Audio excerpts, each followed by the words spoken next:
cause aiguë, réversible, passagère.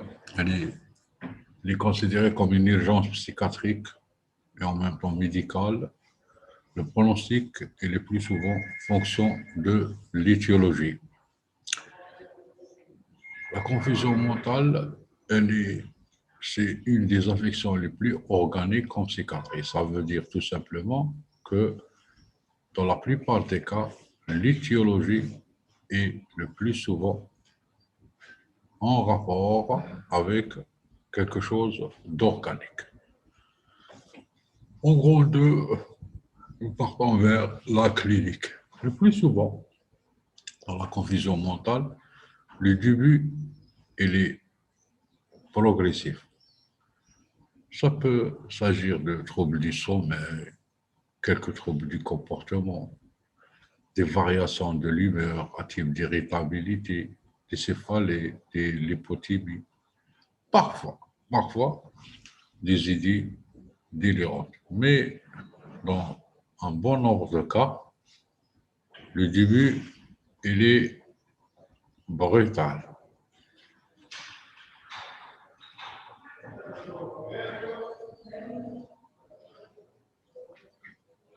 Je peux être c'est bizarre.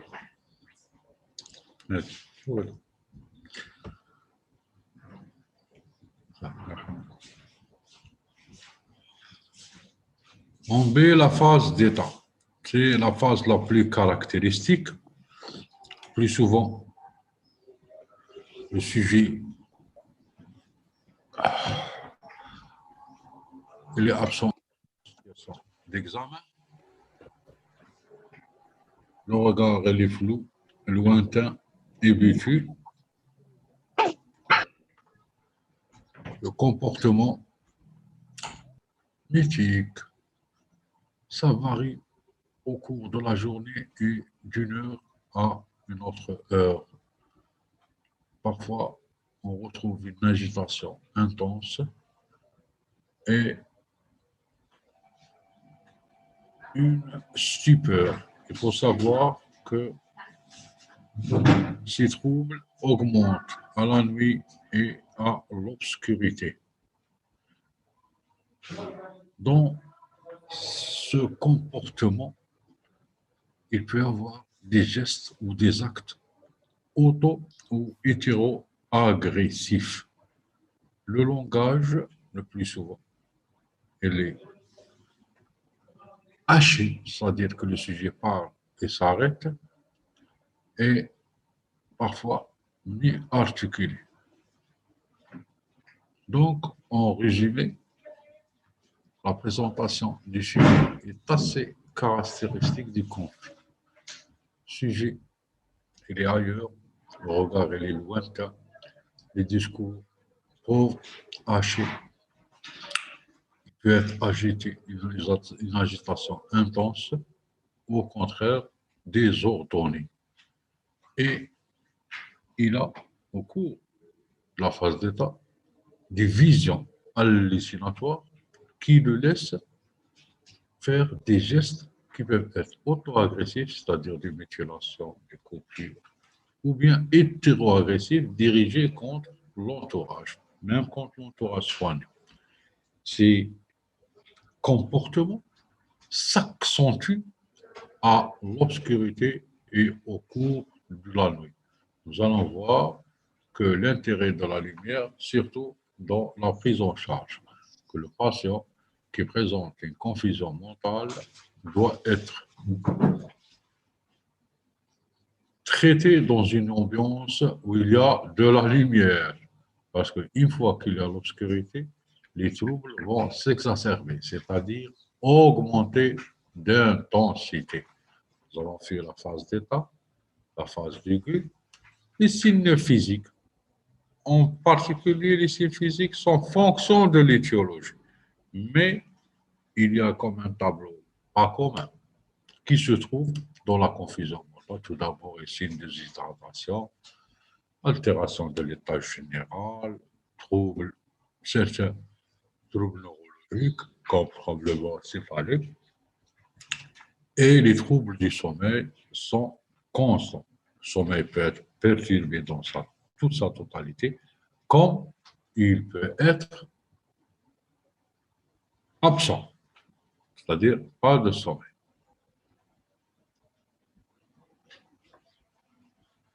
La confusion intellectuelle, c'est la pierre angulaire ou c'est le symptôme qui fait qu'il y ait confusion.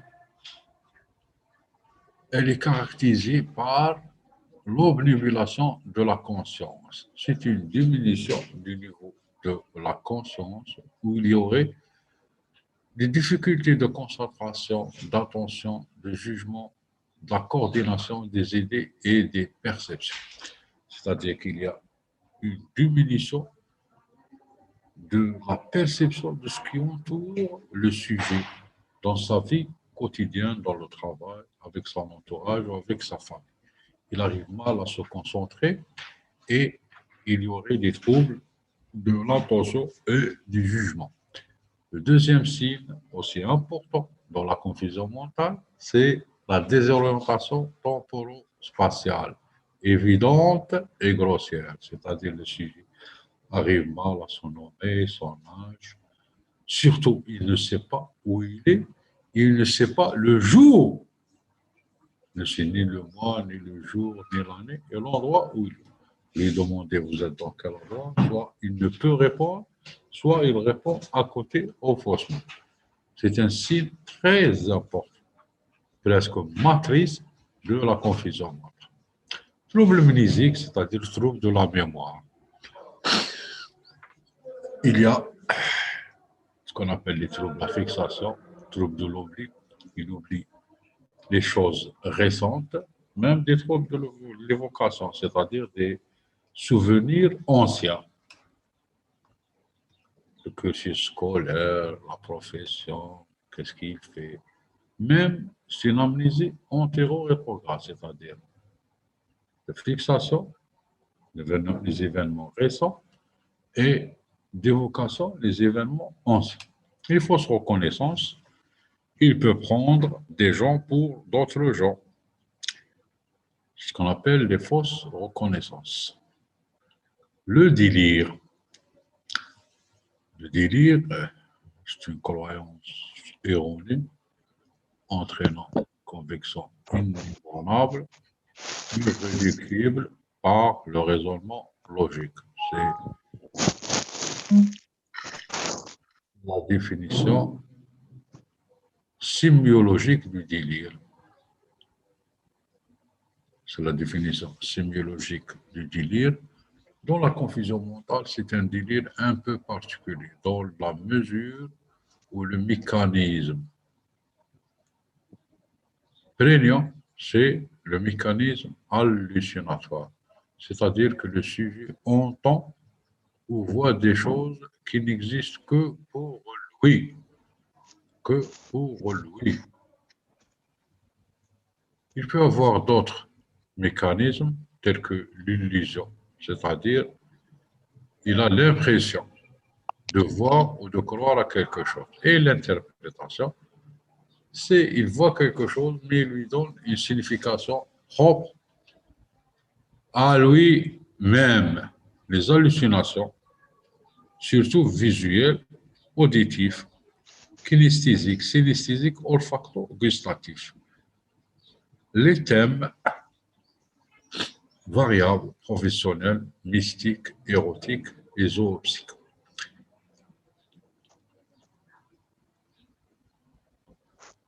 Les hallucinations, ce sont des images qui sont perçues comme étant vraies par le sujet ou des voix qu'il entend. Dans l'hallucination de la confusion mentale, il voit des moustiques, des reptiles, des scorpions sur le mur, sur son corps, et on entend des voix où ils sont des choses. Les thèmes, ils se rapportent soit à sa profession. Nous avons vu dans notre pratique médicale quotidienne, un sujet qui était coordonné et qui imitait au cours, il a présenté une confusion mentale et qui imitait les gestes du coordonné, c'est-à-dire le marteau et la chaussure. Il les imitait au cours de la confusion mentale. Il y a aussi des mécanismes, des thèmes mystiques, érotiques et zoopsiques. Zoopsique, c'est la vision d'insectes, d'insectes, d'insectes et de reptiles. Hein. Ce sont des visions zoopsiques, érotiques, à part.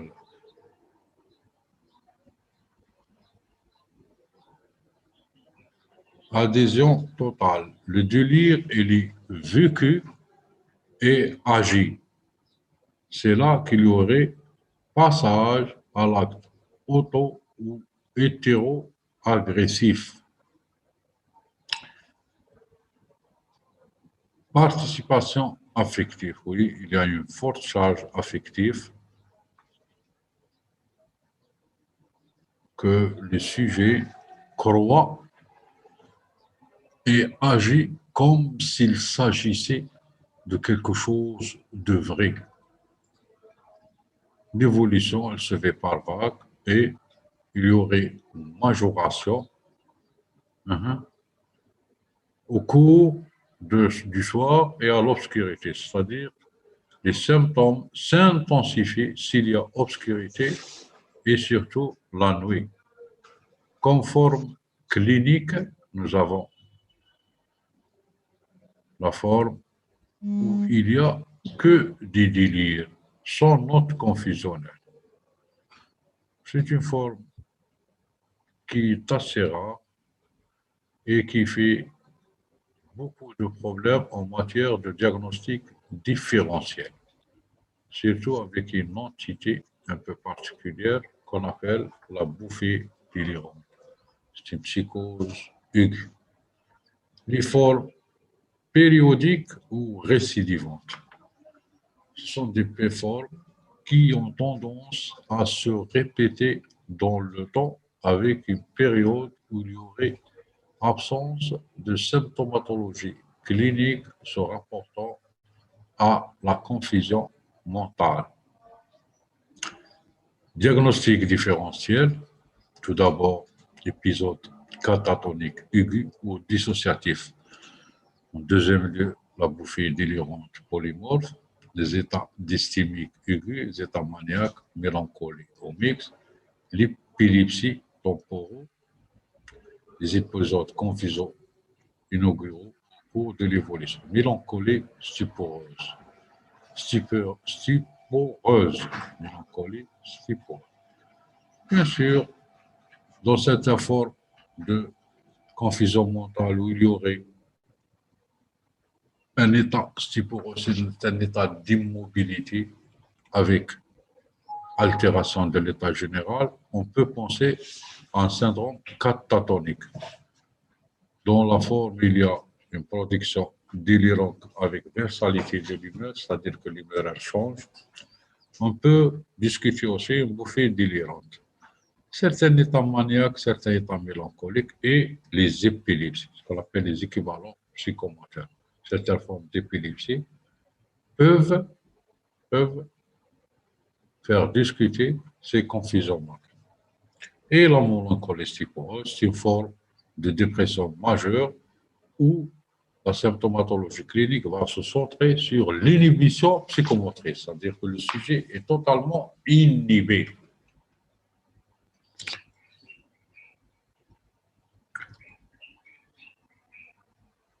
L'intérêt de la question, c'est le diagnostic étiologique.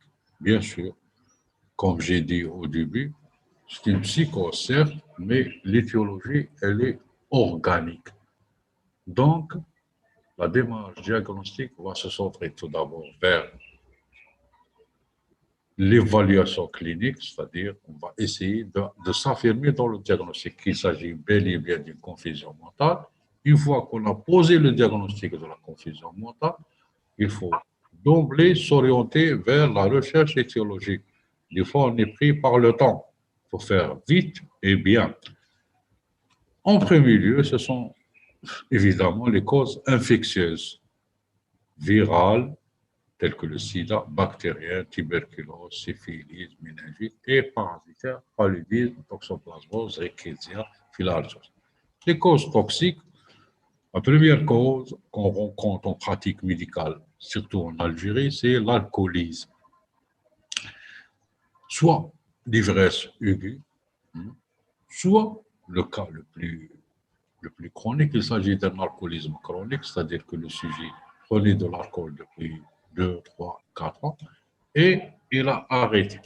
C'est le cas observé chez des personnes qui s'arrêtent de prendre l'alcool 15-20 jours avant le ramadan. Il va y avoir quelques signes, hein, qui vont par la suite évoluer vers ce qu'on appelle le délirium tremens. Le délirium tremens, c'est une confusion mentale caractéristique survenant sur un terrain d'alcoolisme chronique.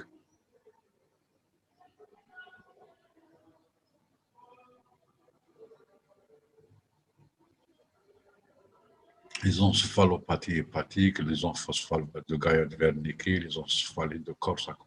Ce sont les problèmes rencontrés au cours de l'alcoolisme chronique. Oui, tout d'abord, il faut éliminer l'hypoglycémie, hématome subdural, l'hémorragie méningée, les épilepsies. Bien sûr, au cours de l'alcoolisme, il faut éliminer une hypoglycémie, et un hématome subdural, une hémorragie méningée et une épilepsie. Drogues et champignons. Oui, certains drogues et certains champignons vénéneux peuvent être à l'origine, hein, d'un état confusionnel. Comme médicament, des circonstances de survenue, soit une intoxication volontaire, ce qu'on appelle la tentative de suicide, TS, ou un accident professionnel. Surdosage sur terrain d'immobilité, si certains débiles, certains sujets âgés, lorsqu'il y a une augmentation dans la dose, peut avoir un état confusionnel. Les médicaments les plus en cause, c'est surtout les psychotropes, les antidépresseurs, le lithium, les benzodiazépiniques, les neuroleptiques, les corticoïdes, les antituberculeux, les smiths anti-helmétiques et anti-bilaxia. L-Dopa et la digitaline. Ce sont les médicaments et les drogues qui peuvent être à l'origine d'une confusion mentale. Comme affection, nous avons en premier lieu les affections endocriniennes, les hypo et les hyperthyroïdies, les insuffisances surrénaliennes, hyperparathyroïdie, l'acidocytose, le panhypopathurisme, la sécrétion inappropriée d'ADH, les infections métaboliques, hypercalcémie, hypoglycémie, troubles hydroélectrolytiques, état de déshydratation, porphyrie intermittente, les avitaminoses, insuffisance respiratoire, affection cérébro-méningée, traumatisme crânien, tumeur cérébrale, accident vasculaire cérébral, les épilepsies. Sismothérapie, c'est une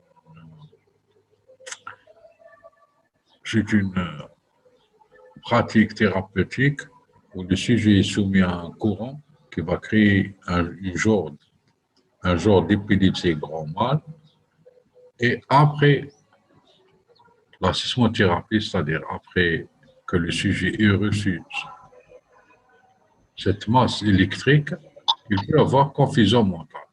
Certains états démentiels, les affections cardio-respiratoires, insuffisance respiratoire aiguë, infarctus, embolie, endocardite, HTA, et en dernier lieu, le plus rare, observé dans un faible pourcentage, moins de 2%, 1%, ce sont les stupeurs émotionnelles. C'est un diagnostic d'élimination plutôt. En dernier lieu, il faut penser à quelque chose d'émotionnel. Dans les premiers pas de la recherche diagnostique, il faut rechercher une cause organique. Une cause organique. راح تشرب كذب.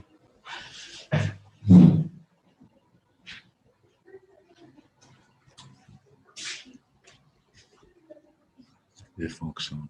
Qu'est-ce que c'est?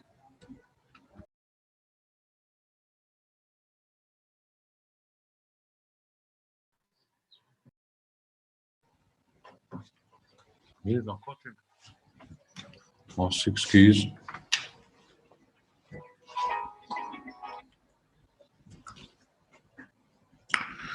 Bon, nous avons abordé les causes, cause par cause. En dernier lieu, nous étions de parler de la stupeur émotionnelle, c'est un diagnostic d'élimination.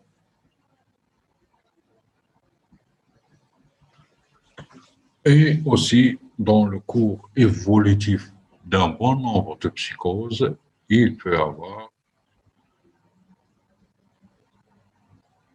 cette confusion mentale, évolution d'une maladie psychiatrique connue, manie, mélancolie, schizophrénie, délire aigu ou chronique.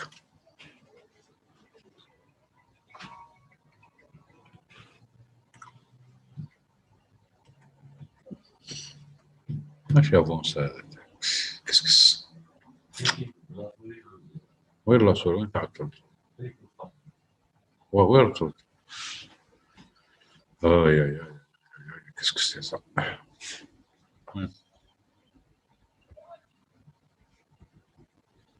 C'est ça.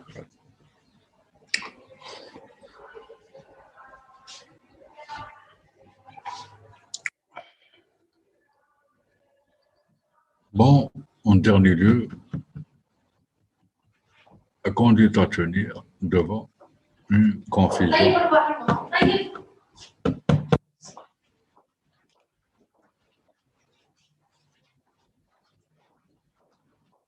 En dernier lieu, nous allons voir la conduite à tenir. Il faut savoir que c'est une urgence médicale pressante. Le plus souvent, le sujet est hospitalisé. Avant d'entamer tout geste thérapeutique, il y a lieu de faire un examen somatique aussi complet que possible, à répéter au cours du séjour hospitalier. Et la panoplie de bilans. On fait un bon nombre de bilans. Urée, créa, glycémie, hémoculture, recherche de gaz, radio du crâne. Et on entame un traitement somatique, c'est-à-dire correction des troubles métaboliques.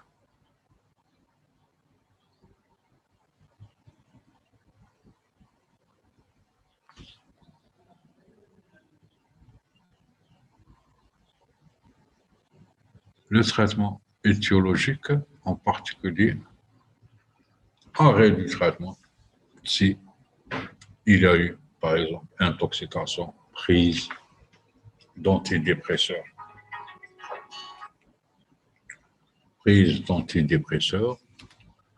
ou de psychotropes ou de neuroleptiques à visée suicidaire, ou bien il y a un surusage médicamenteux, que le sujet a été sous antidépresseurs ou sous anxiolytiques, et là, il faut arrêter toute prise médicamenteuse. Il faut que la chambre du patient soit plus ou moins éclairée. Il faut qu'il y ait le même personnel, pas de contaction, c'est-à-dire qu'il ne faut pas ligoter le patient. Et prévention, soins de nursing, c'est-à-dire un matelas en TSK, faire bouger le patient pour qu'il n'y ait pas d'escarre.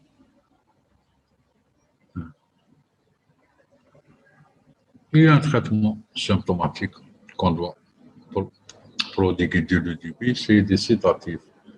On utilise le plus souvent des benzodiazépines type Valium. Ouais. On peut aussi utiliser du Largactil en perfusion. L'uractile en perfusion. Ça, c'est le traitement symptomatique. Et le traitement étiologique, s'il s'agit d'un coma acétocétosique, bien sûr, il faut corriger l'acidocétose. S'il s'agit d'un hématome ou d'un traumatisme crânien, il faut agir sur, l'hématome sutural, bien sûr, l'extraction chirurgicale. S'il s'agit d'une affection, d'un truc infectieux, il faut traiter l'infection en cause, tuberculose. Pour qu'il ait, il faut partir vers l'étiologie, qu'elle soit anxieuse, qu'elle soit infectieuse, endocrinienne, métabolique, cardiovasculaire. Il faut traiter l'affection. Il y a le traitement symptomatique et le traitement étiologique qui, évidemment, dépend de l'étiologie.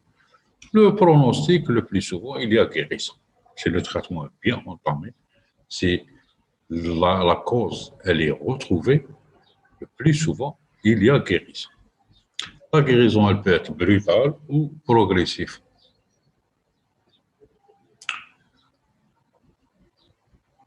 Voilà ce qui est du traitement. Pour ce qui est de l'évolution, il va y avoir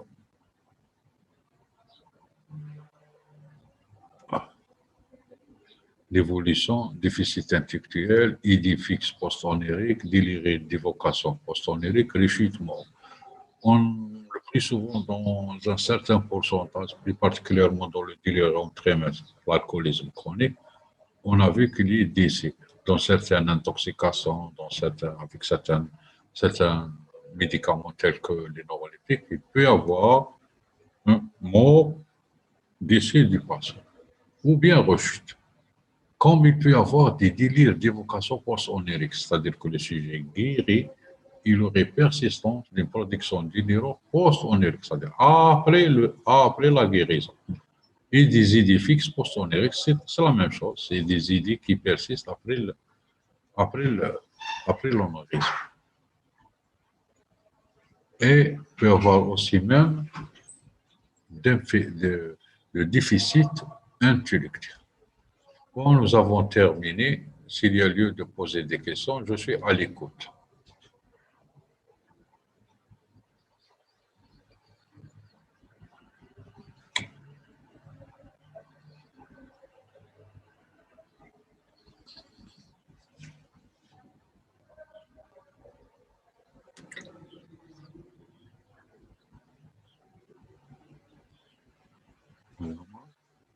Oui.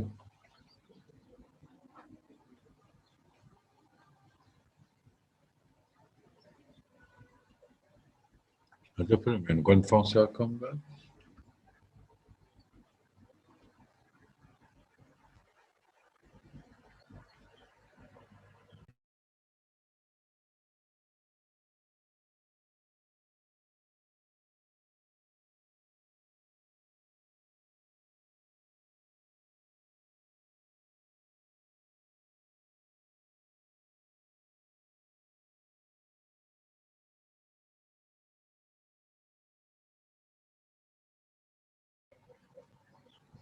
Maintenant, je suis en direct.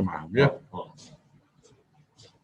L'hospitalisation est systématique. Bien sûr, dans la plupart des cas, l'hospitalisation est systématique, car elle implique tout d'abord une recherche étiologique et un traitement qui est fourni par un personnel spécialisé. Ce n'est pas une mince affaire. Le traitement par l'argactyle, le Valium.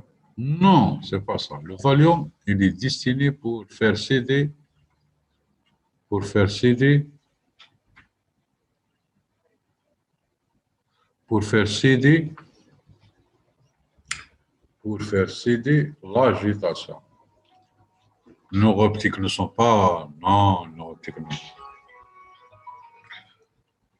Les neuroptiques, les neuroptiques ne sont pas une cause de la confusion mentale. Attention. Drogue, intoxication. Il faut faire la balance qui est dose thérapeutique et dose d'intoxication. Si la dose elle est très augmentée chez un sujet âgé ou chez un débile, il peut y avoir confusion mentale. Mais les neuroleptiques ne sont jamais à l'origine de confusion mentale si le diagnostic est bien posé. S'il est organicité, c'est automatiquement qu'il va y avoir confusion mentale. Non, non, non, et pas éviter les anxiolytiques. Vous ne comprenez pas. Si c'est mal, vous suivez mal. Les anxiolytiques sont des médicaments destinés à faire céder l'anxiété et tout d'abord à faire céder l'agitation. Tout d'abord, faire céder l'agitation. L'Argactyl, il est prescrit sous forme de perfusion en IM. Il y a des ampoules dosées à 25 mg où on le met dans une perfusion de 2 heures. On peut le répéter jusqu'à 2 fois, 3 fois par jour. Mais le plus souvent, on n'utilise qu'une seule fois, rarement 2 fois. Même si l'agitation, elle est très, très, très intense. Non, il ne faut pas éviter les anxiolytiques. Les anxiolytiques sont prescrits pour diminuer l'agitation. Il faut se rapporter à la clinique de la confusion mentale. C'est une agitation confuse. C'est une agitation confuse.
Comprenez mal.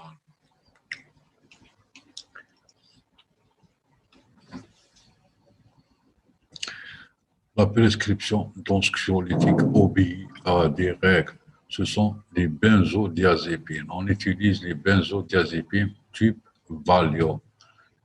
Une fois que tu utilises le Valium, tu vas faire céder l'anxiété, l'agitation anxieuse.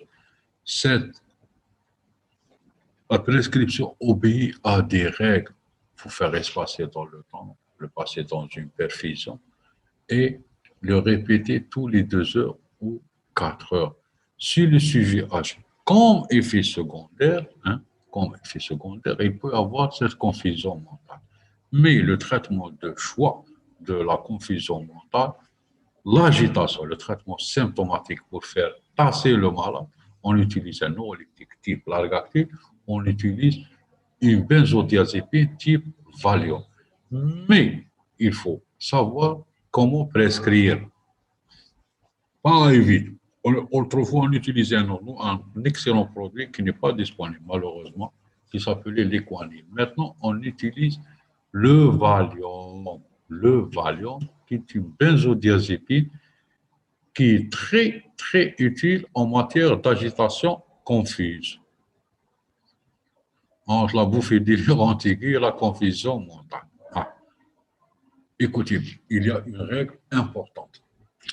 Dès qu'il y a, dans la bouffée délirante, le tableau de la bouffée délirante, dès qu'il y a une note, même petite, de confusion mentale, le sujet ne sait pas où se trouve, ne s'en arrive pas à ça, il faut considérer cette bouffée délirante comme étant confusion mentale jusqu'à preuve du contraire. Pourquoi? Parce que s'il y a étiologie organique et vous passez à côté de l'étiologie organique, c'est une grave erreur médicale.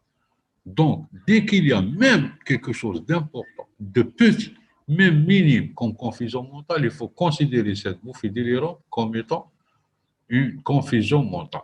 Le diagnostic est souvent difficile. Parce qu'il y a, dans la bouffée délirante, il n'y a pas de perte des repères spatiaux. C'est-à-dire le sujet arrive à se nommer, arrive à dire où il est, et quel est le temps, c'est la journée, la nuit, la saison, le mois. Dans la plupart des cas, dès que le sujet n'arrive pas à se situer, n'arrive pas à se nommer, il y a ce qu'on appelle des signes de nature confusionnelle. Il faut considérer la confusion mentale comme étant, comme étant, comme étant quelque chose de confusionnel. Oui, dans l'onanisme pur, mais il est rare l'onanisme pur. C'est une vision hallucinatoire. C'est une vision hallucinatoire. Mais il y a les autres signes de la confusion mentale. C'est difficile de trancher avec ça, dans certaines formes, mais dans la plupart des cas, on arrive. Dans la bouffée délirante, c'est une production délirante où il n'y a que le délire, il existe tous les mécanismes et il y a une versalité de l'humeur, c'est-à-dire qu'il peut avoir manie comme mélancolie. Mais l'apport confusionnel, il est rare, n'est pas très important. C'est-à-dire que le sujet arrive à se situer. Il n'y a pas de trouble de la conscience, il n'y a pas de trouble mnésique, il n'y a pas, il n'y a pas. Donc là, on est dans la bouffée délirante. Mais s'il y a même un petit apport confusionnel, il faut considérer cette bouffée délirante comme étant quelque chose de confusionnel. On peut trancher, on peut. Par contre, il faut revoir le cours de la bouffée délirante. On peut trancher. S'il n'y a pas de confusion, s'il n'y a pas de perte de repère spatial, si le sujet, s'il est la conscience, si le sujet est présent, s'il n'y a pas une diminution du niveau de la conscience, on est dans la bouffée délirante. Mais dès qu'il y a un apport confusionnel, même minime, il faut considérer cette bouffée délirante comme étant quelque chose de confusionnel. Peu tranché.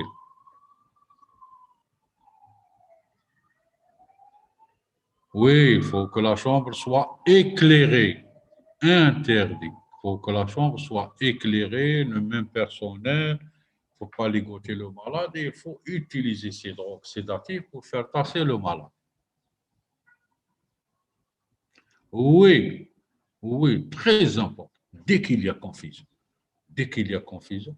il faut rechercher impertinemment une cause organique. C'est très important. C'est un geste aussi médico-légal.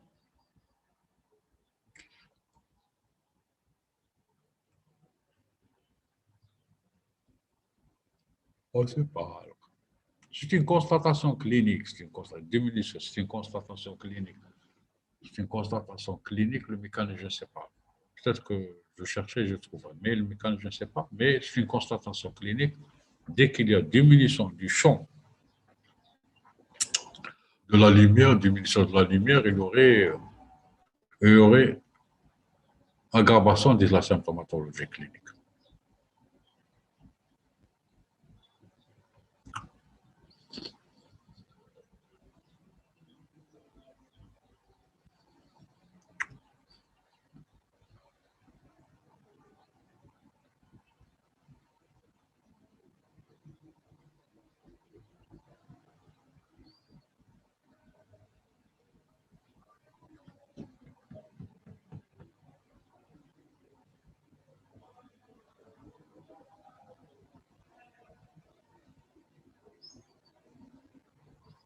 Pas dans tous les maladies psychiatriques.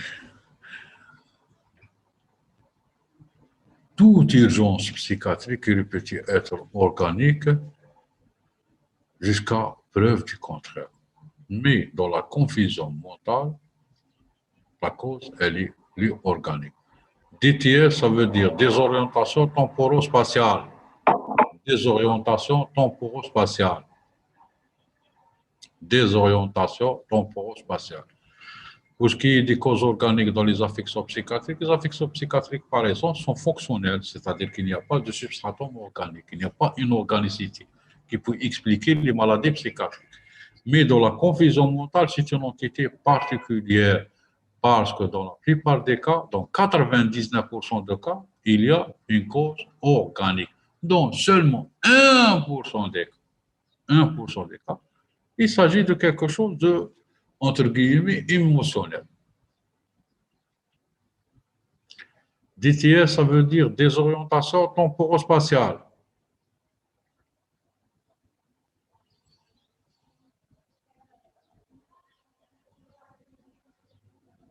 Oui, mais il faut reprendre le cours dans sa totalité. Le résumé, il permet de se situer, mais il faut apprendre le cours dans sa totalité, parce que la question peut faire déborder et sortir de ce régime.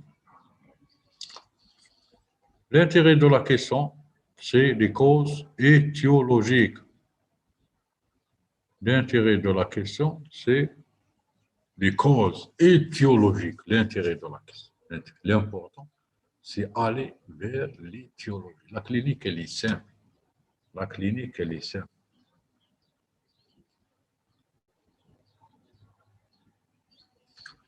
Non, non.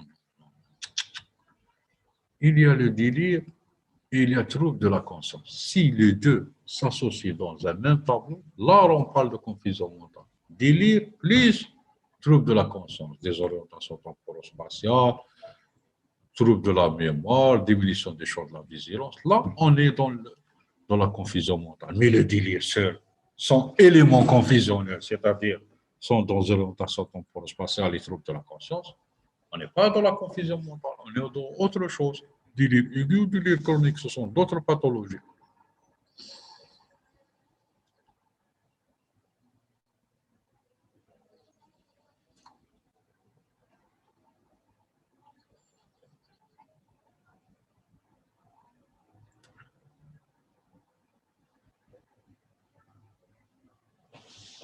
Oui, l'étiologie, elle est importante, très importante.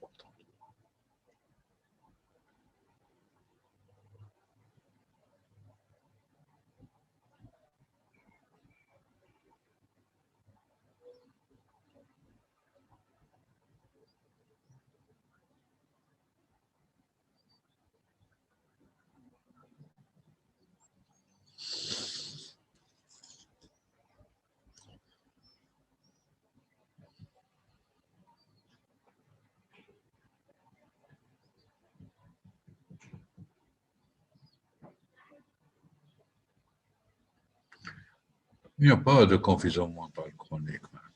C'est une affection aiguë. C'est une affection aiguë. En psychiatrie, le terme aigu veut dire que l'affection, l'évolution ne dépasse pas les 6 mois. Une fois que vous dépassez les 6 mois, vous êtes dans le chronique. Dans certaines formes, elles sont rares. Dans certaines formes, il y a ce qu'on appelle une confusion mentale récidivante, c'est-à-dire qu'il y a un semblant de guérison, puis un laps de temps, puis il y a un autre épisode. Là, on appelle les formes récidivantes. Récidivantes. Il n'y a pas de... La confusion n'est pas chronique, elle n'a jamais été chronique, c'est une affection aiguë qui se termine soit par le décès, soit par la guérison. Dans 5% de cas, il a eu décès dans les confusions. Mais dans beaucoup de cas, il a eu guérison et ça ne doit pas dépasser les 6 mois. Dans les formes récidivantes, il y a une restitution intégrante, c'est-à-dire qu'il y a un semblant de guérison, puis il y a un deuxième épisode. Le premier épisode, à laps de temps, un vide si vous voulez, puis il y a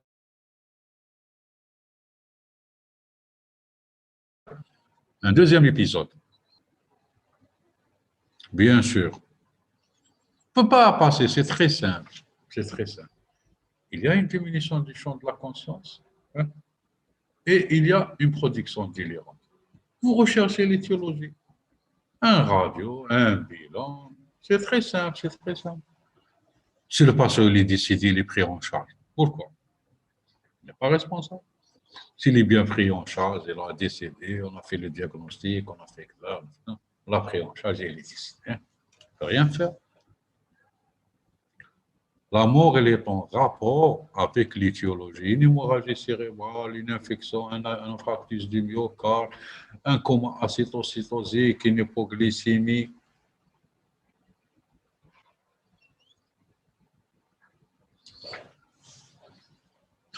Non, pour les piments, par quel mécanisme elle peut. Mais c'est tout un tout. Là, vous parlez de la physiopathologie comme cause, comme cause. Il faut savoir. Écoutez, pour le psychiatre, il voit que l'étiologie, elle est définie. Il n'appartient pas au psychiatre de traiter l'étiologie.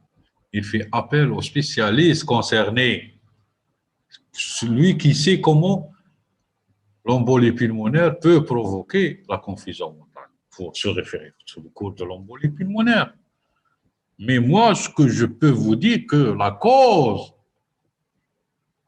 de la confusion mentale est en rapport avec une affection organique et plus particulièrement avec une embolie pulmonaire. Beaucoup d'affections cardiologiques entraînent une confusion mentale, une insuffisance cardiaque décompensée. Parce que le cœur, c'est un mécanisme central qui va irriguer le cerveau, qui va irriguer, faire progresser le cerveau au niveau cérébral. Et si cette mécanique cardiaque, elle est perturbée, surtout poumons, cœur, qui vont irriguer le cerveau et lui donner, lui procurer l'oxygénation, il va avoir une diminution du son de la vigilance du sujet. C'est aussi simple que ça.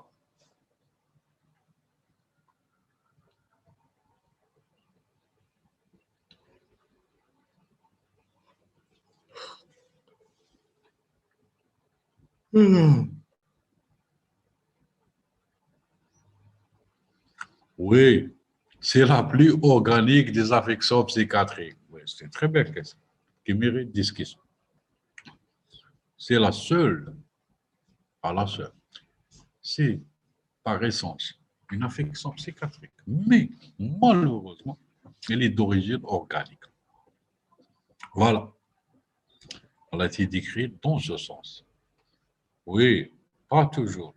99% des cas. Il y a un faible pourcentage qui est d'origine omissionnelle. Et la clinique, non, non, non, devant certains états. Là, c'est une très, très bonne question. En matière de limitation des examens complémentaires, on a été obligé de faire une panoplie d'examens pour arriver au diagnostic. Dans cette forme, d'osteoporose, le sujet ne parle pas. La survenue est liée, on ne connaît pas son passé. C'est la périndrogue, s'il a fait un traumatisme. Si. Des fois, le patient les ramené tout seul. Des fois, l'entourage fournit peu d'éléments. Surtout si la survenue est liée. On est dans l'obligation de faire un bon nombre d'examens.